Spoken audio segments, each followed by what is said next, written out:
नमस्कार भावांनो, तुमचं स्वागत आहे एका नवीन ब्लॉगमध्ये. तर आजची ब्लॉग सुरुवात आपल्यापासून नाही, चिमटीच्या पोत्यापासून. मी असं काऊन म्हणाल तुम्हाला समोर गेल्यावर माहिती होती भावांनो. ते जे आपण काल रेती गाडी होती ना, ती घर आले प्लस्टर करासाठी वाटलं बा प्लस्टर करासाठी मिस्त्री आला, पण ते काम नाही केलं, दुसरंच काम करायला लावलं आपल्या घरच्या. ते काय काम आहे ते आपल्याला घराच्या समोर ओटा बांधायचा आहे. काय भाऊ आपल्याला तर काही ना काही करावंच लागत होतं. ओटा बांधू का प्लस्टर करू, काम तर करावंच लागते ना आपल्याला. नाही म्हणलं तरी चालते, आपल्या घरचं काम म्हणलं जरा कटाळायचे. दुसऱ्याचं किती वाला पडला तरी माणूस काम करत. जरा कालपासून घरच्याची मेहरबानी जरा जास्तच व्हायला लागली. तीन भावांनो, समजणे वाले को इशारा कापी. मग समजून घ्या ना मग तुम्ही समजलं नाही का भावांनो तुम्हाला. उद्या ते बंद मारून टाकायला झालं जरा बरं मार्ग. जाऊ द्या, आपण मेन मुद्द्यावर डायरेक्ट. तर आपण आलो बस स्टॉपवर काय जाऊ द्या भावांनो, पहिले जाऊ द्या घरी, नाही तर रट्टे खायला लागते आपल्याला. तर निघलो घराकडे. घरी आले की फायतो काय, सगळं मोजमाप वगैरे सगळं झालं ना. आपलीच वाली कमतरता, ते कमतरता केली पुरी. तर आलो ना आपण आल्या घरचे. लाग म्हणे बाबू कामाले. लागलो मग आपल्या घरचे म्हणे कुल्फीवाला तुला कुल्फी खाऊ घालतो म्हणे भिड. हे मी तुम्हाला काऊन म्हणू लागलो, त्या रोजी एक पण कुल्फीवाला आला. तुम्हाला बोलता ओटा पण तयार झाला आपला, ते पण एका मिनिटाच्या आत. तुमच्यासाठी बरं, मला तर दिवसभर लागलं. काय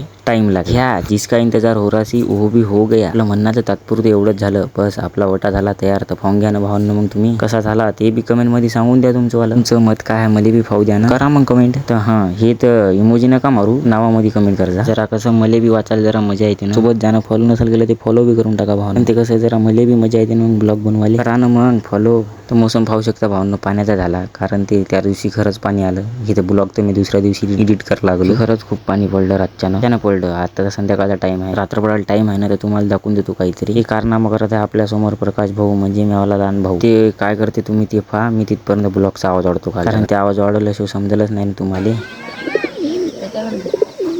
बस झालं भाऊ. हे कबूतरबाज आहे ते समजले असेल. आपण कबूतरबाज हाव पण जरा कम हाव, तर आपल्याला समजलं नाही. जास्त दिमागावर जोर नका टाकू. झालं भाऊ, मी तोंड दुखा लागलं बोलू. आजचा ब्लॉग खतम करून टाकू. तर भेटू नेक्स्ट ब्लॉग मध्ये. तिथपर्यंत बाय बाय.